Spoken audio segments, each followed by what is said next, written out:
ॐ श्री गणेशाय नमः। अथ श्री शनैश्चर स्तोत्र विनियोगः। ॐ अस्य श्री शनैश्चर स्तोत्र महामन्त्रस्य कास्य ऋषिः अनुष्टुप् छन्दः। शनैश्चरो देवता संबीजां नं शक्तिः मम कीलकं शनैश्चर प्रसाद सिद्ध्यर्थे जपे विनियोगः।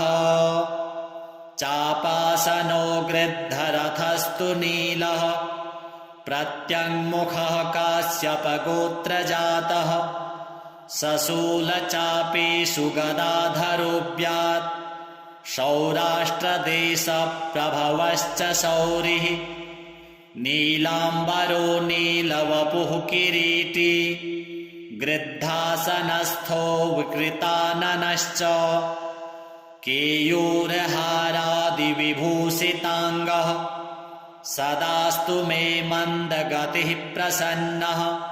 शनैश्चराय शान्ताय सर्वाभीष्टप्रदायिने नमः सर्वात्मने तुभ्यं नमो नीलाम्बराय च। द्वादशाष्टमजन्मानि द्वितीयान्तेषु राशिषु ये ये मे सङ्गता दोषाः सर्वे नश्यन्तु वै प्रभो।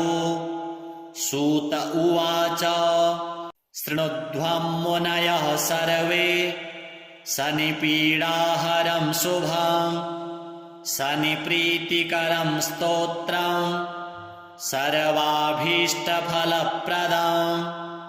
पुरा कैलासशिखरे पार्वत्यै शङ्करेण च उपदिष्टं शनिस्तोत्रं प्रवक्ष्यामि तपोधनाः। रघुवंशेति विख्यातो राजा दशरथः प्रभुः बभूव चक्रवर्ती च सप्तद्वीपाधिपो बली। कृत्तिकान्ते शनौ याते दैवज्ञैर्ज्ञापितो हि सः रोहिणी शकटं भित्त्वा शनिर्यास्यति साम्प्रतम्। इत्थं शकटभेदेन सुरासुरभयङ्करं द्वादशाब्दं तु दुर्भिक्षं भविष्यति सुदारुणम्। देशाश्च नगरग्रामाः भयभीताः समन्ततः ब्रुवन्ति सर्वलोकानां भयमेतत् समागमम्।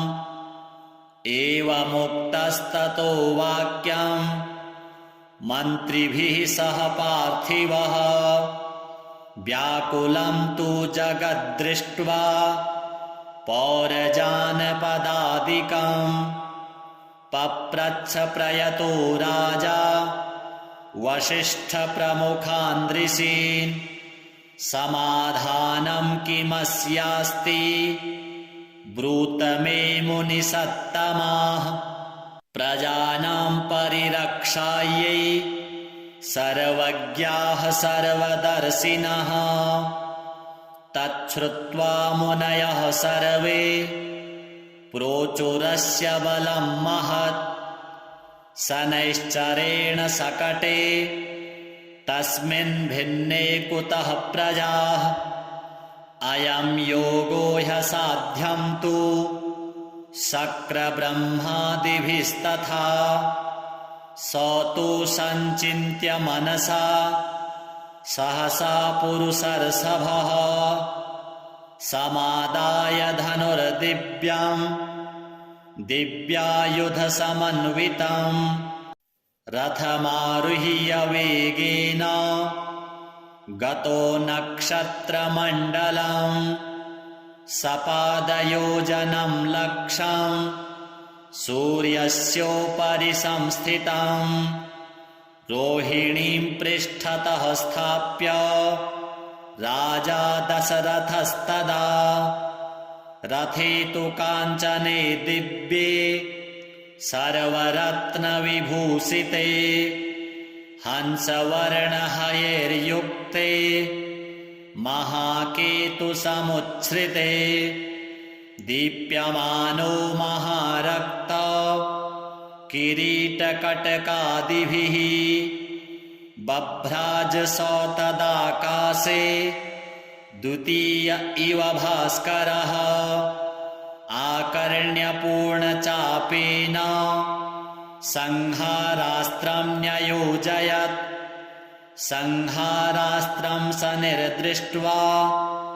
सुरासुरभयङ्करम् कृत्तिकान्ते तदा स्थित्वा प्रविशन् किल रोहिणी दृष्ट्वा दशरथं चाग्रे तस्थौ स भ्रुकुटीमुखः हसित्वा तद्भयात् सौरिः इदं वचनमब्रवीत् पौरुषं तव राजेन्द्र सुरासुरभयङ्करम्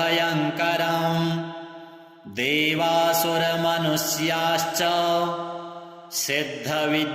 सिद्धविद्याधरोरगाः मयावलोकिताः सर्वे दैन्यमाशु व्रजन्ति ते तुष्टोऽहं तव राजेन्द्र तपसा पौरुषेण च वरं ब्रूहि प्रदास्यामि मनसा यदभीप्सितम् दशरथ उवाच अद्य प्रभृति मे राष्ट्रे पीडाकार्या न कस्यचित् रोहिणीं भेदयित्वा तु न गन्तव्यं त्वयासने सरितः सागराः सर्वे यावच्चन्द्रार्कमेदिनी द्वादशाब्दं तु दुर्भिक्षम् न कदाचित् भविष्यति याचितं तु मया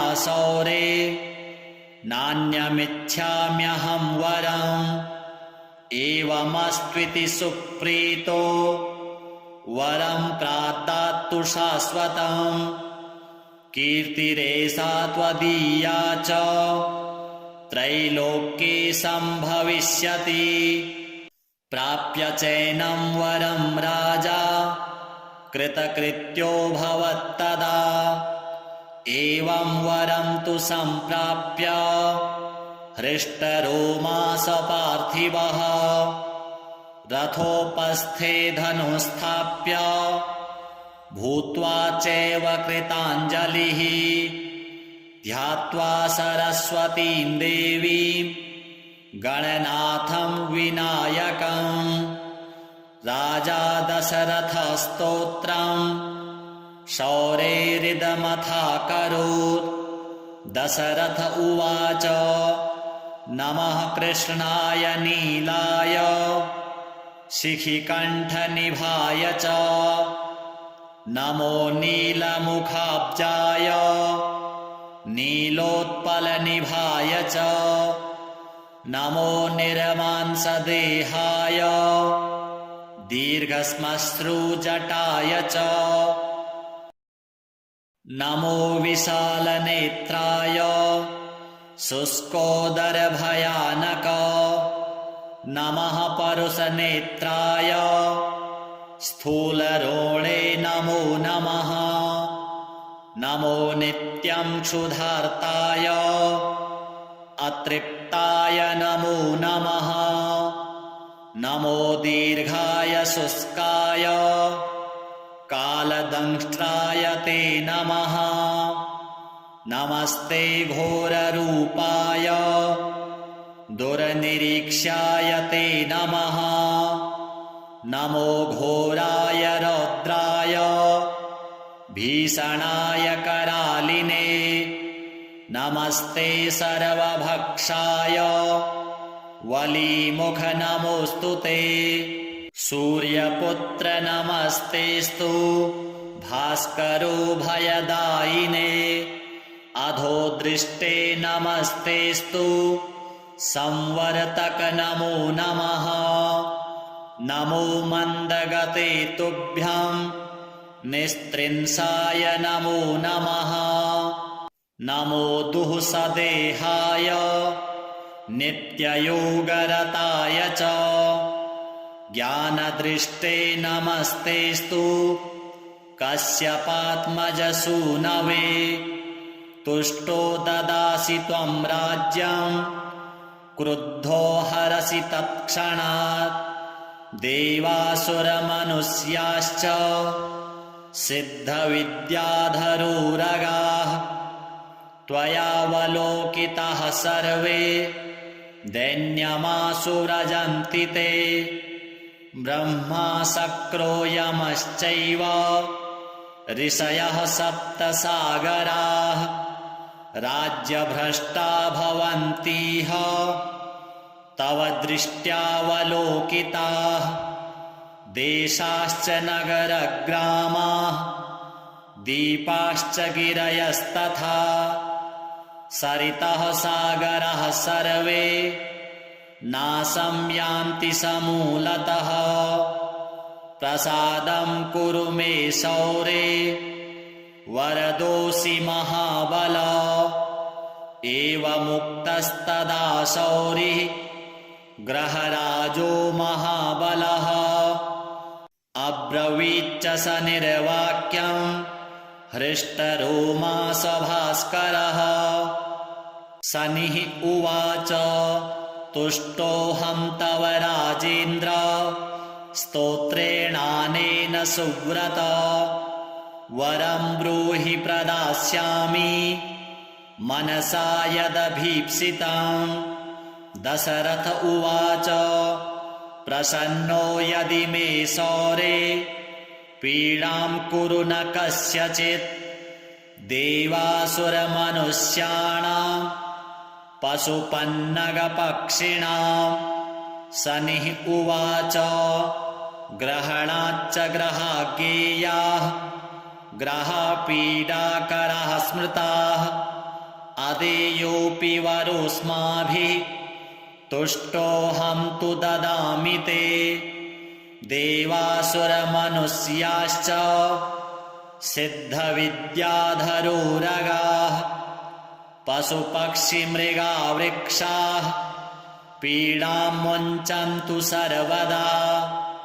त्वया प्रोक्तमिदं स्तोत्रं यः पठेत् इह मानवः एककालं क्वचित्कालं पीडां मुञ्चामि तस्य वै।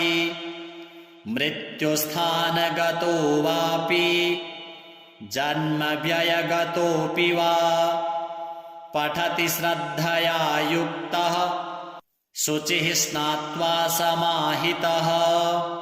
समीपत्रैः समभ्यर्च्य प्रतिमां लोहजां मम माशौदनं तिलैर्भिश्च दद्याद्लोहं तु दक्षिणां। कृष्णाङ्गां महिषीं वस्त्रं माम् उद्दिश्य द्विजातये। मद्दिने तु विशेषेण स्तोत्रेणानेन पूजयेत्। पूजयित्वा जपेत् स्तोत्रं भुक्त्वा चैव कृताञ्जलिः। तस्य पीडां न चैवाहं करिष्यामि कदाचन। गोचरे जन्मलग्ने वा दशाश्वन्तरदशासु च रक्षामि सततं तस्य पीडास्वन्यग्रहस्य च।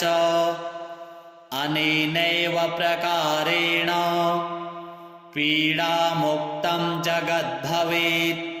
सूत उवाच वरद्वयं तु सम्प्राप्य राजा दशरथस्तदा मेने कृतार्थमात्मानं नमस्कृत्य शनैश्चरम्। शनिना चाभ्यनुज्ञातः स्वस्थानं गमत् नृपः स्वस्थानं च ततो गत्वा प्राप्तकामो भवत्तदा कोणः शनैश्चरो मन्दः छायाहृदयनन्दनः मार्तण्डजस्तथा शौरिः पातङ्गिर्ग्रहनायकः ब्रह्मण्यः क्रूरकर्मा च नीलवस्त्रोऽञ्जनद्युतिः द्वादशैतानि नामानि यः पठेच्च दिने दिने विषमस्थोऽपि भगवान् सुप्रीतस्य तस्य जायते मन्दवारे शुचिः स्नात्वा मिताहारो जितेन्द्रियः तद्वर्णकुसुमैर्युक्तं सर्वाङ्गं द्विजसत्तमाः पूरयित्वान्नपानाद्यैः स्तोत्रं यः प्रयतः पठेत् पुत्रकामो लभेत् पुत्रं धनकामो लभेत् धनं राज्यकामो लभेत् राज्यं जयार्थी विजयी भवेत् आयुष्कामो लभेत् आयुः श्रीकामः श्रियमाप्नुयात् यद इच्छति तत्सर्वं भगवान् भक्तवत्सलः चिन्तितानि च सर्वाणि ददाति च न संशयः श्रीशनिदेवार्पणमस्तु चापासनो गृद्धरथस्तु नीलः प्रत्यङ्मुखः काश्यपगोत्रजातः सशूलचापेषु गदाधरोऽभ्यात् सौराष्ट्रदेशप्रभवश्च शौरिः नीलाम्बरो नीलवपुः किरीटी गृद्धासनस्थो विकृताननश्च केयूरहारादिविभूषिताङ्गः सदास्तु मे मन्दगतिः प्रसन्नः शनैश्चराय शान्ताय सर्वाभीष्टप्रदायिने नमः सर्वात्मने तुभ्यं नमो नीलाम्बराय च द्वादशाष्टमजन्मानि द्वितीयान्तेषु राशिषु ये ये मे सङ्गता दोषाः सर्वे नश्यन्तु वै प्रभो सूत उवाच शृणुध्वं मुनयः सर्वे शनिपीडाहरं शुभं शनिप्रीतिकरं स्तोत्रं सर्वाभीष्टफलप्रदं पुरा कैलासशिखरे पार्वत्यै शङ्करेण च उपदिष्टं शनिस्तोत्रं प्रवक्ष्यामि तपोधनाः रघुवंशेति विख्यातो राजा दशरथः प्रभुः बभूव चक्रवर्ती च सप्तद्वीपाधिपो बली कृत्तिकान्ते शनौ याते दैवज्ञैर्ज्ञापितो हि सः रोहिणी शकटं भित्त्वा शनिर्यास्यति साम्प्रतम् इत्थं शकटभेदेन सुरासुरभयङ्करं द्वादशाब्दं तु दुर्भिक्षं भविष्यति सुदारुणं देशाश्च नगरग्रामाः भयभीताः समन्ततः ब्रुवन्ति सर्वलोकानां भयमेतत् समागमम् एवमुक्तस्ततो वाक्यं मन्त्रिभिः सह पार्थिवः व्याकुलं तु जगद्दृष्ट्वा पौरजानपदादिकं पप्रच्छ प्रयतो राजा वसिष्ठप्रमुखान् ऋषीन् समाधानं किमस्यास्ति ब्रूत मे मुनिसत्तमाः। प्रजानां परिरक्षायै सर्वज्ञाः सर्वदर्शिनः। तच्छ्रुत्वा मुनयः सर्वे प्रोचुरस्य बलं महत्। शनैश्चरेण शकटे तस्मिन् भिन्ने कुतः प्रजाः। अयं योगो ह्यसाध्यं तु शक्रब्रह्मादिभिस्तथा। स तु सञ्चिन्त्य मनसा सहसा पुरुषर्षभः। समादाय धनुर्दिव्यं दिव्यायुधसमन्वितं रथमारुह्य वेगेन गतो नक्षत्रमण्डलं। सपादयोजनं लक्षं सूर्यस्योपरि संस्थितं। रोहिणीं पृष्ठतः स्थाप्य राजा दशरथस्तदा। रथे तु काञ्चने दिव्ये सर्वरत्नविभूषिते हंसवर्णहयैर्युक्ते महाकेतुसमुच्छ्रिते। दीप्यमानो महारक्त किरीटकटकादिभिः बभ्राजसौ तदाकाशे द्वितीय इव भास्करः। आकर्ण्यपूर्णचापेन संहारास्त्रं न्ययोजयत्। संहारास्त्रं स निर्दृष्ट्वा सुरासुरभयङ्करं। कृत्तिकान्ते तदा स्थित्वा प्रविशन् किल रोहिणी। दृष्ट्वा दशरथं चाग्रे तस्थौ स भ्रुकुटीमुखः। हसित्वा तद्भयात् सौरिः इदं वचनमब्रवीत्। पौरुषं तव राजेन्द्र सुरासुरभयङ्करं। देवासुरमनुष्याश्च सिद्धविद्याधरोरगाः। मयावलोकिताः सर्वे दैन्यमाशु व्रजन्ति ते। तुष्टोऽहं तव राजेन्द्र तपसा पौरुषेण च। वरं ब्रूहि प्रदास्यामि मनसा यदभीप्सितं। दशरथ उवाच अद्य प्रभृति मे राष्ट्रे पीडाकार्या न कस्यचित्। रोहिणीं भेदयित्वा तु न गन्तव्यं त्वया शने। सरितः सागराः सर्वे यावच्चन्द्रार्कमेदिनी। द्वादशाब्दं तु दुर्भिक्षं न कदाचित् भविष्यति।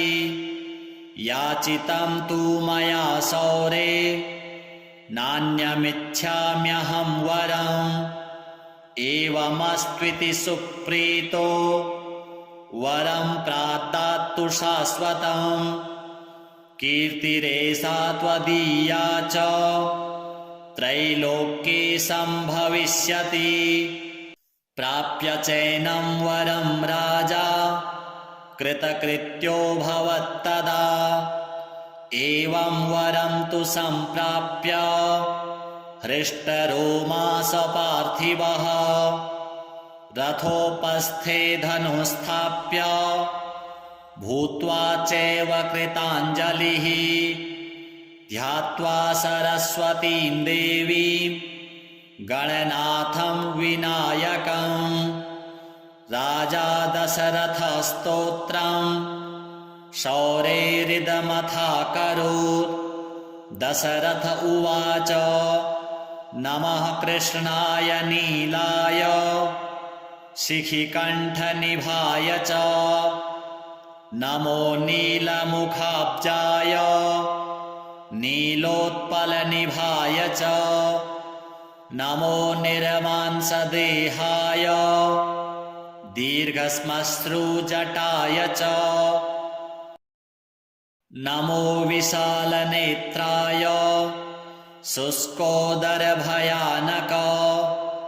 नमः परुषनेत्राय स्थूलरोणे नमो नमः नमो नित्यं क्षुधार्ताय अतृप्ताय नमो नमः नमो दीर्घाय शुष्काय कालदंष्ट्राय ते नमः नमस्ते घोररूपाय दुर्निरीक्ष्याय ते नमः नमो घोराय रौद्राय भीषणाय करालिने नमस्ते सर्वभक्षाय वलीमुख नमोऽस्तु ते सूर्यपुत्र नमस्तेस्तु भास्करो भयदायिने अधोदृष्टे नमस्तेस्तु संवर्तक नमो नमः नमो मन्दगते तुभ्यं निस्त्रिंसाय नमो नमः नमो दुःसदेहाय नित्ययोगरताय च ज्ञानदृष्टे नमस्तेस्तु कश्यपात्मजसूनवे तुष्टो ददासि त्वं राज्यं क्रुद्धो हरसि तत्क्षणात् देवासुरमनुष्याश्च सिद्धविद्याधरोरगाः त्वयावलोकिताः सर्वे दैन्यमासुरजन्ति ते ब्रह्मा शक्रो यमश्चैव ऋषयः सप्तसागराः राज्यभ्रष्टा भवन्तीह तव दृष्ट्यावलोकिताः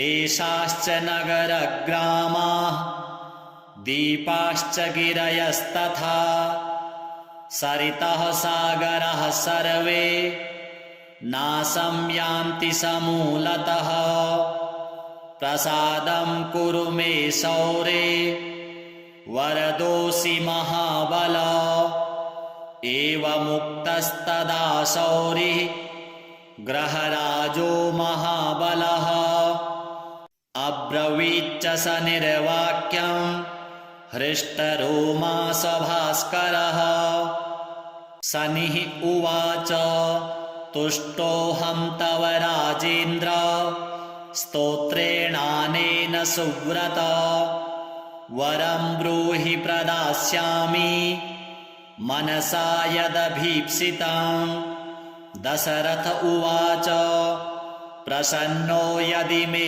शौरे पीडां कुरु न कस्यचित् देवासुरमनुष्याणां पशुपन्नगपक्षिणां शनिः उवाच ग्रहणाच्च ग्रहाज्ञेयाः ग्रहपीडाकराः स्मृताः अदेयोऽपि वरोऽस्माभिः तुष्टोऽहं तु ददामि ते देवासुरमनुष्याश्च सिद्धविद्याधरोरगाः पशुपक्षिमृगा वृक्षाः पीडां मुञ्चन्तु सर्वदा त्वया प्रोक्तमिदं स्तोत्रं यः पठेत् इह मानवः एककालं क्वचित्कालं पीडां मुञ्चामि तस्य वै मृत्युस्थानगतो वापि जन्मव्ययगतोऽपि वा पठति श्रद्धया युक्तः शुचिः स्नात्वा समाहितः समीपत्रैः समभ्यर्च्य प्रतिमां लोहजां मम माशौदनं तिलैर्भिश्च दद्याद्लोहं तु दक्षिणां कृष्णाङ्गां महिषीं वस्त्रं माम् उद्दिश्य द्विजातये मद्दिने तु विशेषेण स्तोत्रेणानेन पूजयेत्। पूजयित्वा जपेत् स्तोत्रम् भुक्त्वा चैव कृताञ्जलिः। तस्य पीडां न चैवाहं करिष्यामि कदाचन। गोचरे जन्मलग्ने वा दशाश्वन्तरदशासु च रक्षामि सततं तस्य पीडास्वन्यग्रहस्य च।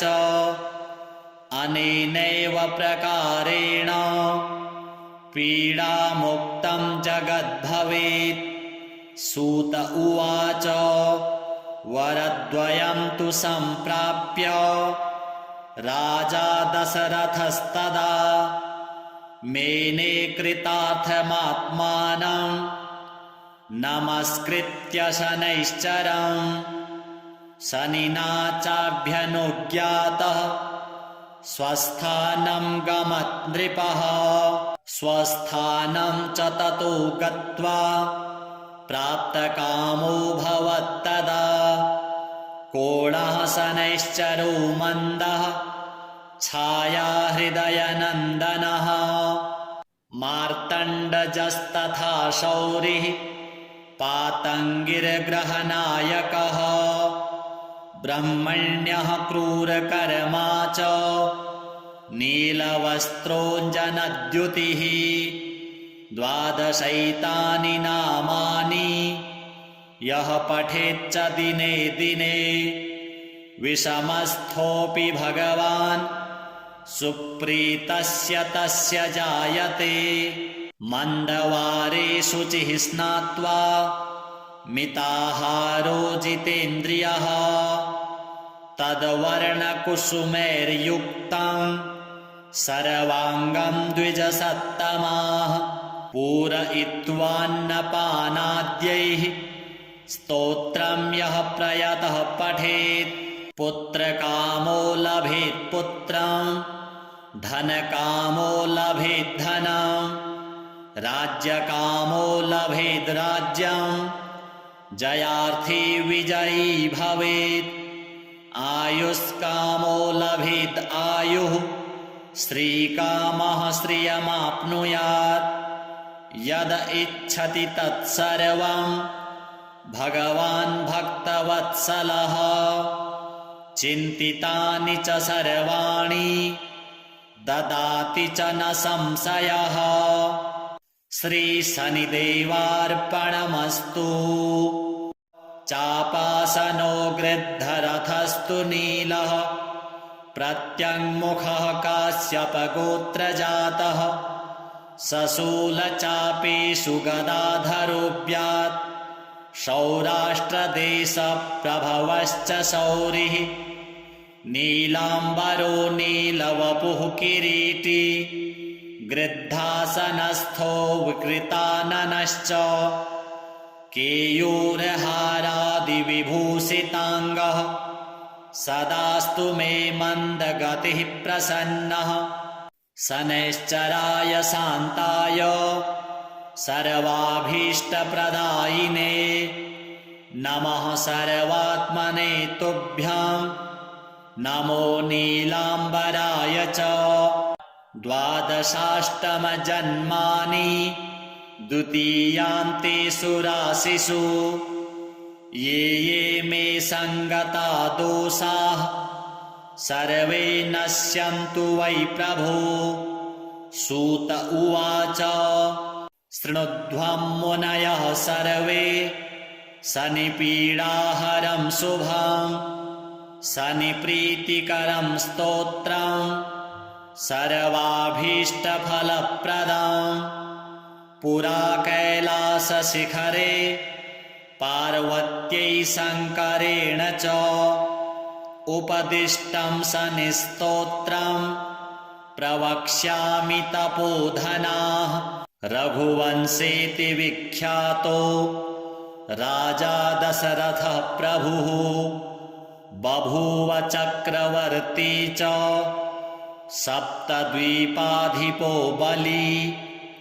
कृत्तिकान्ते शनौ याते दैवज्ञैर्ज्ञापितो हि सः रोहिणी शकटं भित्त्वा स निर्यास्यति साम्प्रतम् इत्थं शकटभेदेन सुरासुरभयङ्करम् द्वादशाब्दं तु दुर्भिक्षं भविष्यति सुदारुणम् देशाश्च नगरग्रामाः भयभीताः समन्ततः ब्रुवन्ति सर्वलोकानां भयमेतत् समागमम् एवमुक्तस्ततो वाक्यं मन्त्रिभिः सह पार्थिवः व्याकुलं तु जगद्दृष्ट्वा पौरजानपदादिकं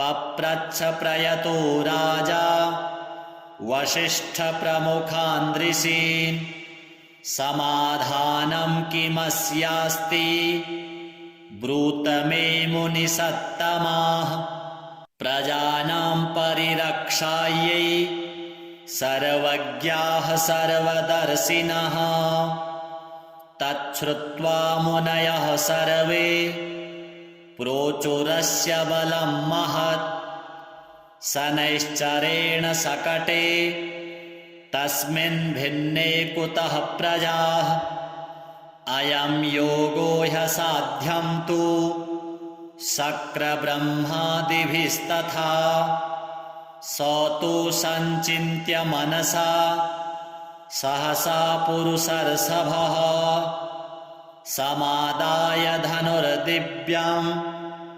दिव्यायुधसमन्वितं रथमारुह्य वेगेन गतो नक्षत्रमण्डलं सपादयोजनं लक्षं सूर्यस्योपरि संस्थितं रोहिणीं पृष्ठतः स्थाप्य राजा दशरथस्तदा रथे तु काञ्चने दिव्ये सर्वरत्नविभूषिते हंसवर्णहयैर्युक्ते महाकेतुसमुच्छ्रिते दीप्यमानो महारक्त किरीटकटकादिभिः बभ्राजसौतदाकाशे द्वितीय इव भास्करः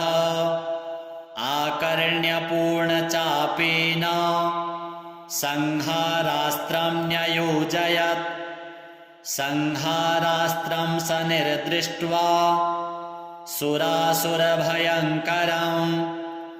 कृत्तिकान्ते तदा स्थित्वा प्रविशन् किल रोहिणी दृष्ट्वा दशरथं चाग्रे तस्थौ स भ्रुकुटीमुखः हसित्वा तद्भयात् सौरिः इदं वचनमब्रवीत् पौरुषं तव राजेन्द्र सुरासुरभयङ्करं देवासुरमनुष्याश्च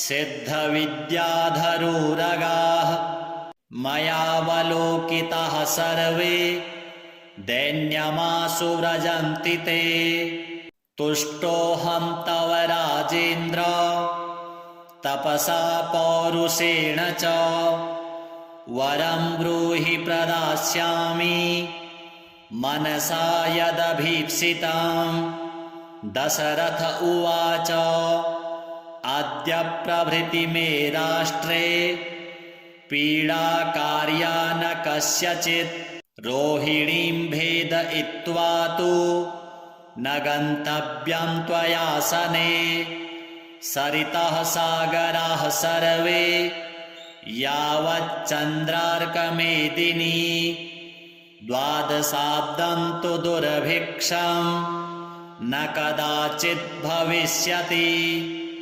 याचितं तु मया सौरे नान्यमिच्छाम्यहं वरम् एवमस्त्विति सुप्रीतो वरं प्रादात्तु शाश्वतं कीर्तिरेषा त्वदीया च त्रैलोक्ये सम्भविष्यति प्राप्य चैनं वरं राजा कृतकृत्यो भवत्तदा एवं वरं तु सम्प्राप्य हृष्टरोमास पार्थिवः रथोपस्थे धनुस्थाप्य भूत्वा चैव कृताञ्जलिः ध्यात्वा सरस्वतीं देवीं गणनाथं विनायकं राजा दशरथस्तोत्रं शौरेरिदमथाकरोत् दशरथ उवाच नमः कृष्णाय नीलाय शिखिकण्ठनिभाय च नमो नीलमुखाब्जाय नीलोत्पलनिभाय च नमो निर्मांसदेहाय दीर्घश्मश्रुजटाय च नमो विशालनेत्राय शुष्कोदरभयानक नमः परुषनेत्राय स्थूलरोणे नमो नमः नमो नित्यं क्षुधार्ताय अतृप्ताय नमो नमः नमो दीर्घाय शुष्काय कालदंष्ट्राय ते नमः नमस्ते घोररूपाय दुर्निरीक्ष्याय ते नमः नमो घोराय रौद्राय भीषणाय करालिने नमस्ते सर्वभक्षाय वलीमुख नमोऽस्तु ते सूर्यपुत्र नमस्तेस्तु भास्करो भयदायिने अधोदृष्टे नमस्तेस्तु संवर्तक नमो नमः नमो मन्दगते तुभ्यं निस्त्रिंसाय नमो नमः नमो दुःसदेहाय नित्ययोगरताय च ज्ञानदृष्टे नमस्तेस्तु कश्यपात्मजसूनवे तुष्टो ददासि त्वं राज्यं क्रुद्धो हरसि तत्क्षणात् देवासुरमनुष्याश्च सिद्धविद्याधरोरगाः त्वयावलोकिताः सर्वे दैन्यमासुरजन्ति ते ब्रह्मा शक्रो यमश्चैव ऋषयः सप्तसागराः राज्यभ्रष्टा भवन्तीह तव दृष्ट्यावलोकिताः देशाश्च नगरग्रामाः दीपाश्च गिरयस्तथा सरितः सागरः सर्वे नाशं यान्ति समूलतः प्रसादं कुरु मे शौरे वरदोऽसि महाबल एवमुक्तस्तदा शौरिः ग्रहराजो महाबलः अब्रवीच्च स निर्वाक्यं हृष्टरोमास भास्करः शनिः उवाच तुष्टोऽहं तव राजेन्द्र स्तोत्रेणानेन सुव्रत वरं ब्रूहि प्रदास्यामि मनसा यदभीप्सितं दशरथ उवाच प्रसन्नो यदि मे शौरे पीडां कुरु न कस्यचित् देवासुरमनुष्याणां पशुपन्नगपक्षिणां शनिः उवाच ग्रहणाच्च ग्रहाज्ञेयाः ग्रहपीडाकराः स्मृताः अदेयोऽपि वरोऽस्माभिः तुष्टोऽहं तु ददामि ते देवासुरमनुष्याश्च सिद्धविद्याधरोरगाः पशुपक्षिमृगा वृक्षाः पीडां मुञ्चन्तु सर्वदा त्वया प्रोक्तमिदं स्तोत्रं यः पठेत् इह मानवः एककालं क्वचित्कालं पीडां मुञ्चामि तस्य वै मृत्युस्थानगतो वापि जन्मव्ययगतोऽपि वा पठति श्रद्धया युक्तः शुचिः स्नात्वा समाहितः समीपत्रैः समभ्यर्च्य प्रतिमां लोहजां मम माशौदनं तिलैर्भिश्च दद्याद्लोहं तु दक्षिणां कृष्णाङ्गां महिषीं वस्त्रं माम् उद्दिश्य द्विजातये मद्दिने तु विशेषेण स्तोत्रेणानेन पूजयेत् पूजयित्वा जपेत् स्तोत्रं भुक्त्वा चैव कृताञ्जलिः तस्य पीडां न चैवाहं करिष्यामि कदाचन गोचरे जन्मलग्ने वा दशाश्वन्तरदशासु च रक्षामि सततं तस्य पीडास्वन्यग्रहस्य च अनेनैव प्रकारेण पीडामुक्तं जगद्भवेत् सूत उवाच वरद्वयं तु सम्प्राप्य राजा दशरथस्तदा मेने कृतार्थमात्मानं नमस्कृत्य शनैश्चरं शनिना चाभ्यनुज्ञातः स्वस्थानं गमत् नृपः स्वस्थानं च ततो गत्वा प्राप्तकामो भवत्तदा कोणः शनैश्चरो मन्दः छायाहृदयनन्दनः मार्तण्डजस्तथा शौरिः पातङ्गिर्ग्रहनायकः ब्रह्मण्यः क्रूरकर्मा च नीलवस्त्रोऽञ्जनद्युतिः द्वादशैतानि नामानि यः पठेच्च दिने दिने विषमस्थोऽपि भगवान् सुप्रीतस्य तस्य जायते मन्दवारे शुचिः स्नात्वा मिताहारो जितेन्द्रियः तद्वर्णकुसुमैर्युक्तं सर्वाङ्गं द्विजसत्तमाः पूरयित्वान्नपानाद्यैः स्तोत्रं यः प्रयतः पठेत् पुत्रकामो लभेत् पुत्रं धनकामो लभेत् धनं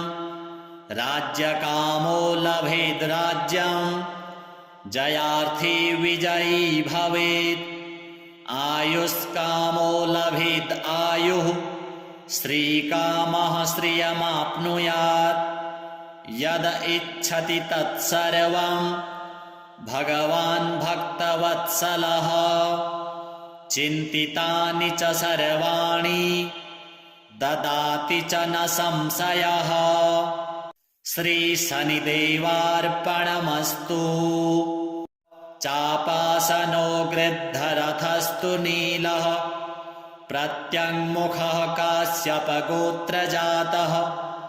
सशूलचापेषु गदाधरोऽभ्यात् सौराष्ट्रदेशप्रभवश्च शौरिः नीलाम्बरो नीलवपुः किरीटी गृद्धासनस्थो विकृताननश्च केयूरहारादिविभूषिताङ्गः सदास्तु मे मन्दगतिः प्रसन्नः शनैश्चराय शान्ताय सर्वाभीष्टप्रदायिने नमः सर्वात्मने तुभ्यं नमो नीलाम्बराय च 12 द्वितीयान्ते सुरासिषु ये ये मे सङ्गता दोषाः सर्वे नश्यन्तु वै प्रभो। सूत उवाच शृणुध्वं मुनयः सर्वे शनिपीडाहरं शुभं शनिप्रीतिकरं स्तोत्रं सर्वाभीष्टफलप्रदं पुरा कैलासशिखरे पार्वत्यै शङ्करेण च उपदिष्टं शनिस्तोत्रं प्रवक्ष्यामि तपोधनाः। रघुवंशेति विख्यातो राजा दशरथः प्रभुः बभूव चक्रवर्ती च सप्तद्वीपाधिपो बली। कृत्तिकान्ते शनौ याते दैवज्ञैर्ज्ञापितो हि सः रोहिणी शकटं भित्त्वा शनिर्यास्यति साम्प्रतम्। इत्थं शकटभेदेन सुरासुरभयङ्करं 12 तु दुर्भिक्षं भविष्यति सुदारुणं। देशाश्च नगरग्रामाः भयभीताः समन्ततः ब्रुवन्ति सर्वलोकानां भयमेतत् समागमम्। एवमुक्तस्ततो वाक्यं मन्त्रिभिः सह पार्थिवः व्याकुलं तु जगद्दृष्ट्वा पौरजानपदादिकं पप्रच्छ प्रयतो राजा वसिष्ठप्रमुखान् समाधानं किमस्यास्ति ब्रूत मे मुनिसत्तमाः। प्रजानां परिरक्षायै सर्वज्ञाः सर्वदर्शिनः तच्छ्रुत्वा मुनयः सर्वे प्रोचुरस्य बलं महत्। शनैश्चरेण शकटे तस्मिन् भिन्ने कुतः प्रजाः अयं योगो ह्यसाध्यं तु शक्रब्रह्मादिभिस्तथा। स तु सञ्चिन्त्य मनसा सहसा पुरुषर्षभः समादाय धनुर्दिव्यं दिव्यायुधसमन्वितं रथमारुह्य वेगेन गतो नक्षत्रमण्डलं सपादयोजनं लक्षं सूर्यस्योपरि संस्थितं रोहिणीं पृष्ठतः स्थाप्य राजा दशरथस्तदा रथे तु काञ्चने दिव्ये सर्वरत्नविभूषिते हंसवर्णहयैर्युक्ते महाकेतुसमुच्छ्रिते दीप्यमानो महारक्त किरीटकटकादिभिः बभ्राजसौतदाकाशे द्वितीय इव भास्करः आकर्ण्यपूर्णचापेन संहारास्त्रं न्ययोजयत्।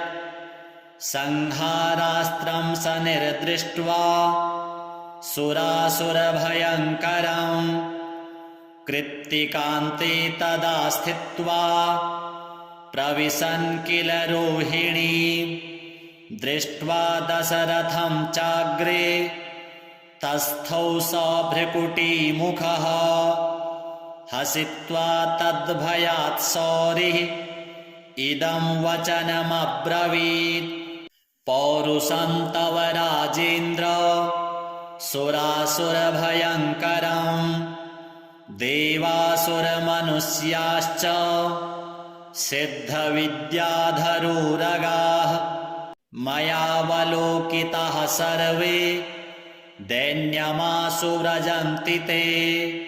तुष्टोऽहं तव राजेन्द्र तपसा पौरुषेण च वरं ब्रूहि प्रदास्यामि मनसा यदभीप्सितम्। दशरथ उवाच अद्य प्रभृति मे राष्ट्रे पीडा कार्या न कस्यचित् रोहिणीं भेदयित्वा तु न गन्तव्यं त्वयासने। सरितः सागराः सर्वे यावच्चन्द्रार्कमेदिनी द्वादशाब्दं तु दुर्भिक्षं न कदाचित् भविष्यति। याचितं तु मया सौरे नान्यमिच्छाम्यहं वरम्। एवमस्त्विति सुप्रीतो वरं प्रादात्तु शाश्वतम्। कीर्तिरेषा त्वदीया च त्रैलोक्ये सम्भविष्यति। प्राप्य चैनं वरं राजा कृतकृत्यो भवत्तदा। एवं वरं तु सम्प्राप्य हृष्टरोमास पार्थिवः रथोपस्थे धनुस्थाप्य भूत्वा चैव कृताञ्जलिः ध्यात्वा सरस्वतीं देवीं गणनाथं विनायकम्। राजा दशरथस्तोत्रं शौरेरिदमथाकरोत्। दशरथ उवाच नमः कृष्णाय नीलाय शिखिकण्ठनिभाय च नमो नीलमुखाब्जाय नीलोत्पलनिभाय च नमो निर्मांसदेहाय दीर्घश्मश्रुजटाय च नमो विशालनेत्राय शुष्कोदरभयानक नमः परुषनेत्राय स्थूलरोणे नमो नमः।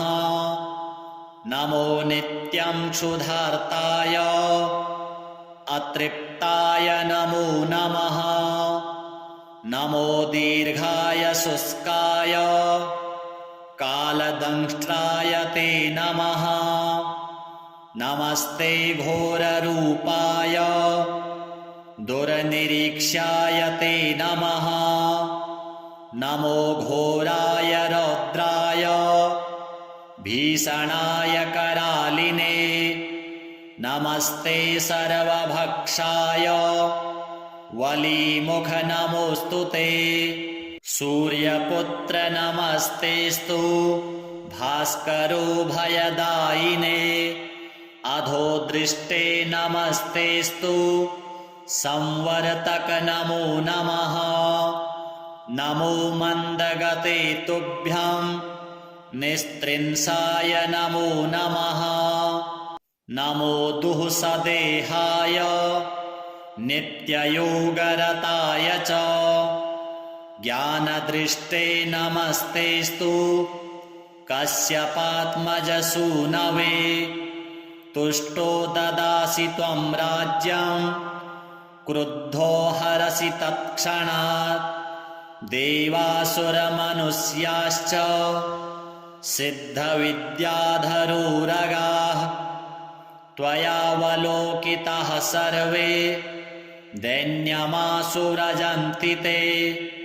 ब्रह्मा शक्रो यमश्चैव ऋषयः सप्तसागराः राज्यभ्रष्टा भवन्तीह तव दृष्ट्यावलोकिताः।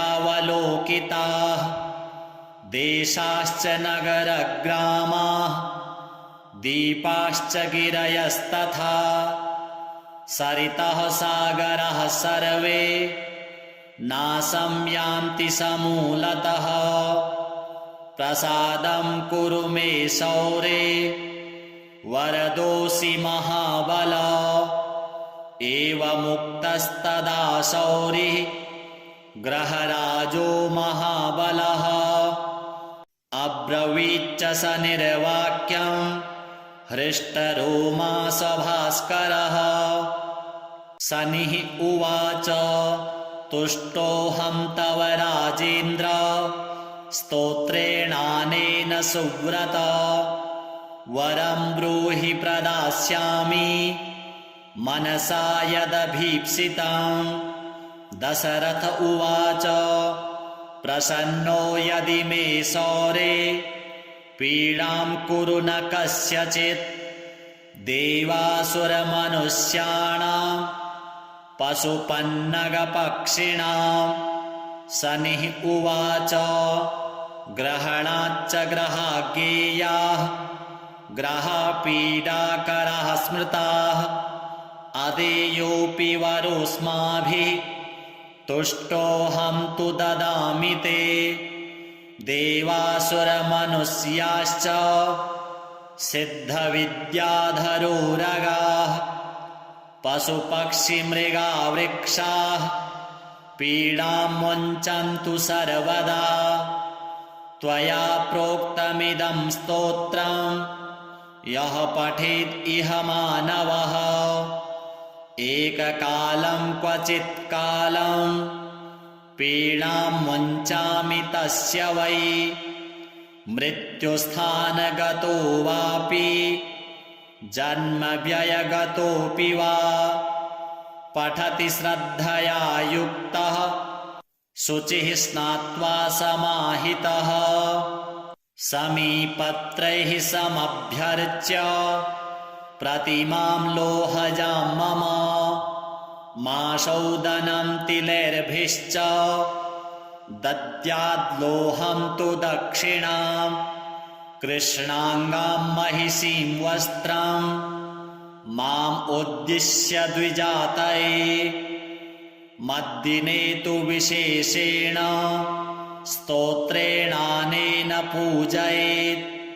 पूजयित्वा जपेत् स्तोत्रं भुक्त्वा चैव कृताञ्जलिः। तस्य पीडां न चैवाहं करिष्यामि कदाचन। गोचरे जन्मलग्ने वा दशाश्वन्तरदशासु च रक्षामि सततं तस्य पीडास्वन्यग्रहस्य च। अनेनैव प्रकारेण पीडामुक्तं जगद्भवेत्। सूत उवाच वरद्वयं तु सम्प्राप्य राजा दशरथस्तदा मेने कृतार्थमात्मानं नमस्कृत्य शनैश्चरं। शनिना चाभ्यनुज्ञातः स्वस्थानं गमत् नृपः। स्वस्थानं च ततो गत्वा प्राप्तकामो भवत्तदा। कोणः शनैश्चरो मन्दः छायाहृदयनन्दनः। मार्तण्डजस्तथा शौरिः पातङ्गिर्ग्रहनायकः। ब्रह्मण्यः क्रूरकर्मा च नीलवस्त्रोऽञ्जनद्युतिः। द्वादशैतानि नामानि यः पठेच्च दिने दिने विषमस्थोऽपि भगवान् सुप्रीतस्य तस्य जायते। मन्दवारे शुचिः स्नात्वा मिताहारो जितेन्द्रियः। तद्वर्णकुसुमैर्युक्तं सर्वाङ्गं द्विजसत्तमाः। पूरयित्वान्नपानाद्यैः स्तोत्रं यः प्रयतः पठेत्। पुत्रकामो लभेत् पुत्रं धनकामो लभेत् धनं। राज्यकामो लभेत् राज्यं जयार्थी विजयी भवेत्। आयुष्कामो लभेद् आयुः श्रीकामः श्रियमाप्नुयात् यद इच्छति तत्सर्वं भगवान् भक्तवत्सलः चिन्तितानि च सर्वाणि ददाति च न संशयः। श्रीशनिदेवार्पणमस्तु।